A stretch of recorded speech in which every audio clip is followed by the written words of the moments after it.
So hello and welcome to Bong pen PC, আবার একটা Indian ফুটবলের ভিডিওতে প্রত্যেককে ওয়েলকাম। আমি জানি আজকে বেলার থেকে কিছু রিউমার কনফিউশন ক্রিয়েট হয়েছে Mohun Bagan related, Indian player, foreign player, নতুন সিগনেচার, এটা ওটা অনেক কিছু নিয়ে। তো যা কিছু আমার অন্তত ইনফরমেশন বা ওপিনিয়ন শেয়ার করা রয়েছে আমি নিশ্চিতভাবেই শেয়ার করব। আমার যা বক্তব্য রয়েছে আমি দেবো, এবং কিছুদিন আগে একজন প্লেয়ারের রিউমার ছিল, তাকে নিয়ে আবারও একটা নতুন আর্টিকেল বেরিয়েছে স্পেন থেকে, সেটাও শেয়ার করব। এবং এই প্লেয়ারকে আমরা চিনি, জানি, ডেভিড দেল পোজো। গত 4-5 দিনে তাকে নিয়ে বিস্তর আলোচনা হয়েছে। আজকে একটা নতুন রিপোর্ট বেরিয়েছে যে সেখানে তারা জানাচ্ছে যে এখনও অবধি এই প্লেয়ার কিন্তু রেক্রেটিভো হুয়েলভা সেখানেই থেকে যাওয়ার একটা এখনও অবধি চান্স কিন্তু বড় রকমের রয়েছে, এবং তারা কিন্তু রেখে দেওয়ার মতো সব রকম প্ল্যানিংও করে ফেলেছে, মানে ম্যাক্সিমাম লেভেলে তাকে থাকবেই, এটাই হচ্ছে আসল সিদ্ধান্ত। কিন্তু যদি এখানে তাকে টার্গেট করা ক্লাবরা, যেখানে বারবার করে মেনশন করা হয়েছিল যে ইন্ডিয়ান সুপার লিগ থেকে একটা ক্লাব এবং পোল্যান্ড থেকে একটা ক্লাব, পোল্যান্ড থেকে যে ক্লাব আসছে সেটা কিন্তু অ্যাঞ্জেল গার্সিয়া রিপোর্ট করেছিল, এই দুটো ক্লাব যদি কেউ তার জন্য যে ডিমান্ডেড ট্রান্সফার ফি রয়েছে সেটাকে পে করতে পারে, তাহলে কিন্তু সেই প্লেয়ার মুভ করে যাবে, সেই প্লেয়ারকে রেক্রেটিভো হুয়েলভা তারা কিন্তু ছেড়ে দেবে। এবার এখানে প্রশ্ন যে এই সেন্ট্রাল মিডফিল্ডারের জন্য মোহনবাগান কি আদৌ এই মুহূর্তে মুভ করছে, মোহনবাগান কি আদৌ যাচ্ছে? দেখো, রিউমার যখন বেরিয়েছে, রিপোর্ট যখন এত বড় লেভেল থেকে ব্রেক হয়ে বেরিয়ে এসেছে, তার মানে নিশ্চিতভাবেই একটা কোথাও চয়েসের জায়গা ছিল, একটা টার্গেটের জায়গা ছিল, এবং এমনও হতে পারে যে একটা একপ্রস্ত কথাবার্তার জায়গাতেও রিচ করেছিল। এবার দুটো রিজন হতে পারে, যে এক, আপাতত টিমের যে টোটাল সিচুয়েশন রয়েছে সেই জায়গাতে দাঁড়িয়ে হোসে মলিনা তিনি আরও একজন বিদেশি সেন্ট্রাল মিডফিল্ডার আনতে চাইছেন, ডেসপারেটলি আনতে চাইছেন কিনা, there is a big doubt. Or second thing হতে পারে যে তার জন্য দাবি করা যে ট্রান্সফার ফি, সেটা হতে পারে হিউজ। সেই ট্রান্সফার ফির পরিবর্তে সেই অ্যামাউন্টে হয়তো আরও ভালো কোনো প্লেয়ার সিগনেচার হয়ে গেলেও হয়ে যেতে পারে, এটা হয়তো ভাবনা চিন্তা হয়েছে। তো দুটো রিজন হতে পারে যে কারণে হয়তো এই ডিলটা এখনও অবধি খুব একটা পজিটিভ জায়গা থেকে রিচ করেনি। তবে এই ডিলটা এখনও অবধি অফ না, যতটুকু রিপোর্ট এই মুহূর্তে বেরিয়ে আসছে সেখানে তার ক্লাব হুয়েলভা তারা কিন্তু এখনও অবধি ওয়েট করছে যে যদি কোনো ক্লাব সেই অ্যামাউন্ট পে করতে পারে, দ্যাটস গুড, নো প্রবলেম, তারা কিন্তু ইজিলি নেগোসিয়েট করে ওকে ছেড়ে দেবে। আর যদি সেটা না হয় তাহলে সেই ক্লাবে থেকে যাবে, অর্থাৎ পুরোপুরি ডিনাই করার জায়গাতে কিন্তু রেক্রেটিভো হুয়েলভা তারা গিয়ে রিচ করেনি। তো দেখা যাক ফাইনালি কি হয়। ওড়িশা এফসিকে আপাতত আমরা কেউই এখানে কাউন্টারের মধ্যে রাখছি না, কারণ সেখানে ওই পজিশনে প্লেয়ার কিন্তু অলরেডি ফিক্সড হয়েছে। মোহনবাগান যদি এখানে সেই ক্লাব হয় তাহলে কিন্তু মোহনবাগানের প্লেয়ার লাগবে। এরপর যে প্লেয়ারকে নিয়ে কথা বলবো সেই প্লেয়ার অবশ্যই মোহনবাগানের এই মুহূর্তে দাঁড়িয়ে আপাতত যা সিচুয়েশন রয়েছে সেই মুহূর্তে দাঁড়িয়ে 6 নম্বর বিদেশি প্লেয়ার আর্মান্দো সাদিকু থাকবে কি যাবে। দেখো, এটা নিয়ে না প্রচুর ভিডিও হয়ে গেছে, প্রচুর আলোচনা করছি, কারণ বহু রকম ব্যাপার সামনে ঘুরে বেড়ায় যে অ্যাকচুয়ালি হবেটা কি। দেখো, অফিসিয়ালি বা কোথাও টেকনিক্যালি এখনো অবধি আর্মান্দো সাদিকু কিন্তু 6 নম্বর বিদেশি প্লেয়ার, যেহেতু তার সাথে কন্ট্রাক্ট রয়েছে। এবার এখানে আমি সিরিয়াসলি বলছি, আমি জানি না যে টিম গঠন আপাতত মোহনবাগানের কোন পর্যায়ে রয়েছে, আগামী দিনেও কিছু যে সারপ্রাইজ ওয়েট করে রয়েছে এটা আমরা খুব ভালো করে জানি, কারণ একটা হিন্ট মার্কাসের তরফ থেকে হয়েছে যে আরও একজন ন্যাশনাল টিমের প্লেয়ার আসছে। এবার সেটা কোন পজিশনের প্লেয়ার, সেটা কি ডিফেন্সের কেউ আসছে, সেটা কি সেন্টার ব্যাক পজিশনের কেউ আসছে, সেটা কি এমন কেউ আসছে যে আবারও একটা ধামাকাদার সিগনেচার হতে পারে। আমরা হয়তো ভাবছি যে একজন ব্যাকআপ সিগনেচার হতে পারে, আমরা হয়তো ভাবছি যে খুব সাধারণ একজন প্লেয়ার যে হয়তো মানভীরের, লিস্টনের বা সেন্টার ফরওয়ার্ডে বা মিডফিল্ডে বা গোলকিপারে ব্যাকআপ হতে পারে। এমনও হতে পারে যে সেই প্লেয়ার হয়তো ফার্স্ট চয়েস কোনো প্লেয়ার হলো, আমরা এখনও বুঝতে পারছি না, বোঝার আমাদের এখনও অবধি কোনো অবকাশ নেই, কারণ খুব বেশি ব্যাপার লিক হচ্ছে না। এবার যদি সাদিকুর ব্যাপারটা নিয়ে আমি এখানে ওপিনিয়ন শেয়ার করি, তাহলে অন্তত পক্ষে যদি সাদিকুকে রেখে দেওয়া হয়, সেটা ডুরান্ট কাপে হতে পারে, সেটা ফার্দার গোটা সিজনে হতে পারে, তাহলে আমার যেটা মনে হয় যে এই টিমটা একটা মাথা ভারী টিম হয়ে যাবে, এই টিমটা পুরোপুরি মাথা ভারী টিম হয়ে যাবে, এবং একটা ব্যালেন্সের ঘাটতি দেখা যাবে। ইন্ডিয়ান মিডফিল্ড নিয়ে পথ চলা খুব ভালো কথা, খুব ভালো উদ্যোগ, নিশ্চিতভাবে এটাকে কেউ সাধুবাদ জানাতে পারে যে দেখো আমার টিম তো পুরো ইন্ডিয়ান মিডফিল্ড নিয়ে খেলছে। কিন্তু যদি প্রপার ব্যালেন্সের দিকে তাকানো যায়, তখন ব্যালেন্সের দিকে তাকিয়ে দেখা যাবে যে 2জন বিদেশি সেন্টার ব্যাক আর 4জন বিদেশি সেন্টার ফরওয়ার্ড বা একদম ফরওয়ার্ডের প্লেয়ার। এই ব্যালেন্সটা কিন্তু মানে খুব আপাত দৃষ্টিতে একটা স্বাভাবিক ব্যালেন্স নয়, সেখানে মাঝ মাঠের জায়গাটা কিন্তু ভীষণভাবে ফ্ল্যাকচুয়েট হতে পারে। এবং তার সাথে আরও একটা বড় ব্যাপার যে ডিফেন্সিভ মিডফিল্ডে বা সেন্ট্রাল মিডফিল্ডে মোহনবাগানের যে সমস্ত নির্ভরযোগ্য প্লেয়ার রয়েছে তাদের হাইটের সমস্যা।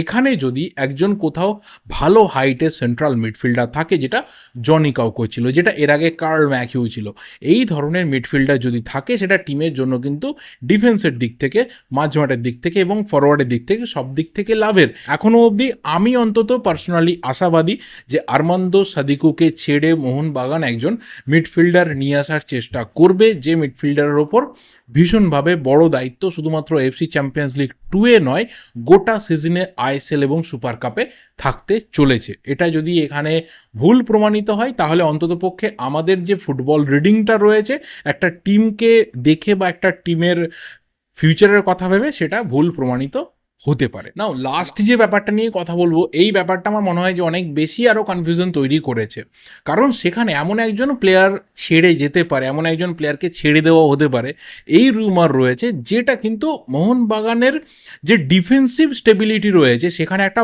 বড় ধাক্কা আনতে চলেছে। এবং সেটা অবশ্যই আমাদের আর কারো অজানা ব্যাপার না, সেটা হচ্ছে আনোয়ার আলীর ব্যাপার, যেটা মেরিনার্স এরিনার তরফ থেকে অফিসিয়ালি ব্রেক করে জানানো হয়েছে। কিন্তু একটা বড় ব্যাপার যে দুটো কারণকে এখানে সামনে নিয়ে আসা হচ্ছে, সেখানে একদিক থেকে নিশ্চিতভাবেই যে দুজন বিদেশি টপ কোয়ালিটি সেন্টার ব্যাককে হোসে মলিনা তিনি নিয়ে এসেছেন, সেখানে কোথাও আনোয়ার আলীর গেম টাইমের প্রবলেম হতে পারে। কারণ হোসে মলিনা একটা প্ল্যান কোথাও রেডি রাখছেন যে তিনি দুজন বিদেশি সেন্টার ব্যাক এবং দুজন বিদেশি ফরওয়ার্ড, এইভাবে তিনি কিন্তু ফার্স্ট 11 রাখবেন আইএসএলে, যেখানে তার পুরো মিডফিল্ডটাকে কন্ট্রোল করবে ইন্ডিয়ান মিডফিল্ডাররা। সেখানে অবশ্যই থাপা, আপুইয়া এবং সাহাল আব্দুল সামাদ, এই তিনজনের ওপর সব থেকে বেশি গুরুদায়িত্ব থাকবে। এটা হচ্ছে মেন ব্যাপার। এটা যদি হয় তাহলে কিন্তু আনোয়ার আলীর গেম টাইমের উপর একটা বড় রকম ইম্প্যাক্ট আসতে চলেছে এবং সেখানে সে টিম ছাড়তে পারে। আর দ্বিতীয় যে রিজনটা সামনে নিয়ে আসা হচ্ছে সেটা হচ্ছে ড্রেসিং রুম রিলেটেড কিছু ব্যাপার। এবার আমি ড্রেসিং রুম রিলেটেড ব্যাপারে ঢুকতে চাই না, কারণ আমি এর আগেও বলে ড্রেসিং রুমে মোহনবাগান বা কোনো ক্লাবের কি হয়, কোনো আইএসএল, আই লিগ যে কোনো ক্লাব হতে পারে, সেটা জানাটা সবার পক্ষে সম্ভব নয়। যারা জানেন তারা নিশ্চিতভাবেই দায়িত্ব নিয়ে বলতে পারবেন। আমরা যারা জানি না তাদের সেখানে কমেন্ট করাটা ভীষণভাবে একটা বোকামির জায়গা তৈরি হবে।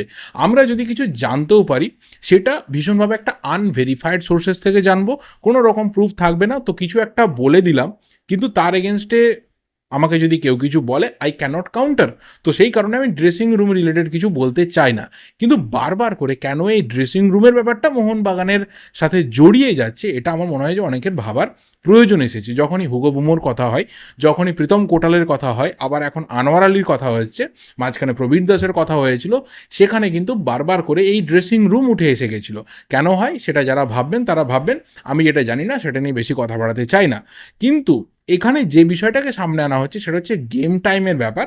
আমার মনে হয় না যে সেখানে খুব একটা যুক্তি আছে বলে, কারণ একজন কোচ তিনি এখনও প্রি সিজন স্টার্ট করলেন না, তিনি তার টিমটাকে হাতে পেলেন না, তিনি তার আগে থেকে কি করে ডিসাইড করতে পারেন যে আমি ওই দুজন সেন্টার ব্যাককে নিয়ে গোটা সিজনে খেলবো? এটা ভীষণভাবে একটা ইম্পসিবল ব্যাপার। এবার এখানে হতে পারে ঠিক কথাই যে যেহেতু আনোয়ার আলী লোনে এসেছে, তার সাথে 4 বছরের একটা লোন চুক্তি তো হয়েছে, সেটা এআইএফএফ এর সিএসআরেও শো করছে, কিন্তু সেই লোন চুক্তি প্রতি বছর রিনিউ হবে।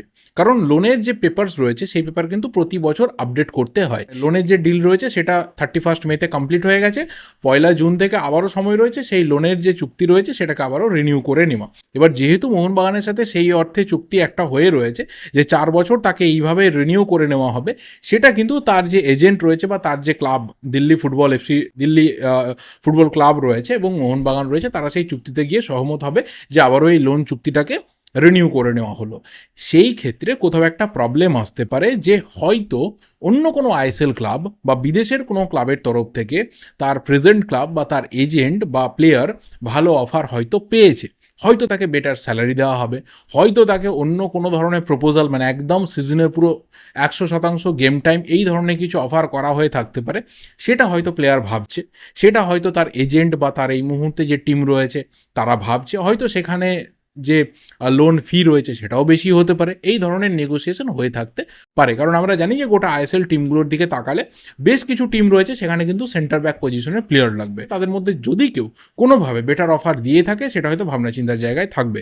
কিন্তু আমার কাছে এখানে প্রশ্ন হচ্ছে যে আজকে সকাল অবধিও কোনোভাবে কোনো জায়গা থেকে কোনো রিউমার এলো না যে আনোয়ার আলীর জন্য কোনো একটা ক্লাবের ইনিশিয়াল ইন্টারেস্টও হয়েছে, যে চলো তাকে একটা ক্লাব ইন্টারেস্ট শো করেছে যে চলো আমার পছন্দ, আমি আনোয়ার আলীকে সই করাতে চাই, যেভাবেই হোক না কেন, লোনে হোক পার্মানেন্টে হোক, আমি আনোয়ার আলীকে নিতে চাই। এই ধরনের কোনো রিউমার উঠে এলো না। এবার সেখানে এই প্রসঙ্গ তুলে দেওয়া হলো যে শুধুমাত্র গেম টাইমের একটা অভাব হতে পারে। একজন কোচ তিনি আগে টিম দেখবেন, তিনি প্রিসিজন স্টার্ট করবেন, তিনি কম্বিনেশন সেট করবেন, তারপর তিনি ভাববেন যে কাকে তিনি গেম টাইম দেবেন, কাকে তিনি গেম টাইম দেবেন না। নাও যদি আনোয়ার আলী মোহনবাগান থেকে বেরিয়ে যায়, তাহলে সেই ক্ষেত্রে তার রিপ্লেসমেন্ট কে হবে, তার জায়গাটা কে নেবে? কারণ গোটা সিজন পুরোপুরিভাবে দুজন বিদেশি সেন্টার ব্যাককে দিয়ে তো কন্টিনিউ করা যায় না। সেখানে তো তোমার হাতে ব্যাকআপ প্লেয়ার লাগবে, সেই কোয়ালিটি ব্যাকআপ লাগবে। আমি যদি ধরেও নিই যে ম্যাক্সিমাম যে গেম টাইম রয়েছে সেটা সেই দুজন বিদেশি সেন্টার ব্যাক পাবে, তাহলেও তাদের ব্যাকআপ কিন্তু লাগবে। পরিবর্তন হিসেবে দীপেন্দু বিশ্বাস, রাজ ভাস্কর এই ধরনের প্লেয়ারদের কথা মোহনবাগান ম্যানেজমেন্ট ভাবে, তাহলে সেটা কিন্তু ভীষণভাবে ব্যাকফায়ার করবে, সেটা মোহনবাগানকে ভীষণভাবে পেছনের দিকে ঠেলে দেবে টিম ব্যালেন্সের ক্ষেত্রে। এইবার এখানে একটা বড় প্রসঙ্গ, যে এর কিছুদিন আগে মার্কাসের একটা টুইট ছিল যে একজন ন্যাশনাল টিমের প্লেয়ার কিন্তু মোহনবাগানে জয়েন করতে পারে। সেই প্লেয়ার কোন পজিশনের? সেই প্লেয়ার কি কোনো সেন্টার ব্যাক পজিশনের প্লেয়ার? সেই প্লেয়ার কি আনোয়ার আলীকে রিপ্লেস করতে পারে? যে আনোয়ার আলীর ব্যাপারটা অনেক দিন আগে থেকে এই ধরনের একটা জটিলতায় তৈরি হয়েছে। মোহনবাগান অনিচ্ছুক ঘোড়াকে নিয়ে এগোতে চায় না, তার পরিবর্তে মোহনবাগান কাউকে নিয়ে ভাবনা চিন্তা করছে, কারোর সাথে কথাবার্তা হচ্ছে যে আনোয়ার আলীর ব্যাপারটা যখনই মিটে যাবে তখন সেই প্লেয়ারকে মোহনবাগান সই করাবে। তাহলে সেই জায়গাটা কিন্তু পজিটিভ দিকে নিয়ে যেতে পারে। আদারওয়াইজ যদি সেই টার্গেটেড প্লেয়ার অন্য কেউ হয়, তাহলে আমার মনে হয় না যে সেটা পজিটিভ দিকে এগোবে বলে। কারণ শুভাশিস বোসকেও যদি সেন্টার ব্যাক হিসেবে ভাবা যায়, তাহলে লেফট ব্যাক কাউকে সই করাতে হবে।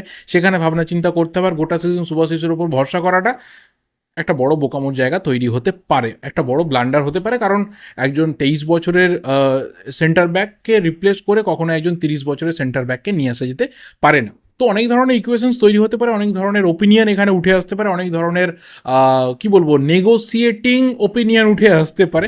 সবটাই ওয়েলকাম, এবং আমার যতটুকু যা মনে হয়েছে সেই রিলেটেড কথা বললাম। অ্যান্ড লাস্ট আমি কনক্লুশনে এটাই বলবো, যেটা আমি আমার নিজের টুইটার হ্যান্ডেলেও পোস্ট করেছিলাম, যে কোনো কিছু পুরোপুরি কনক্লুড হয়ে যাওয়ার আগে কনক্লুশন টেনে দেওয়াটা ভীষণভাবে বোকামি। এখনও অবধি যা কিছু সিচুয়েশন রয়েছে সেখানে দাঁড়িয়ে আনোয়ার আলী এখনও অবধি মোহনবাগানের লোনে থাকা একজন প্লেয়ার। এখনও অবধি সমস্ত কিছু পজিটিভ দিকেই রয়েছে, কোনো কিছুই কিন্তু শেষ হয়ে যায়নি, প্যানিক করার মতো সিচুয়েশন হয়নি। যা কিছু হচ্ছে সেটা হয়তো পুরোপুরি ইন্টারনাল ম্যাটার, সেটা একটা কথাবার্তা হওয়ার পর বা একটা ডিসকাশন হওয়ার পর মিটে গেলেও মিটে যেতে পারে। তবে অবশ্যই এখানে যা কিছু হবে সেটা পজিটিভ দিকে হওয়ার সম্ভাবনা ধরে নিয়েই অন্ততপক্ষে আমি আমার আজকের এই ভিডিওটা শেষ করলাম। এবার তোমাদের যা যা ওপিনিয়ন্স রয়েছে শেয়ার করে জানাতে থাকো। দেখা হবে পরের ভিডিওতে। এই ভিডিওটা ভালো লাগলে লাইক করো, শেয়ার করো। Thank you, goodbye and good night.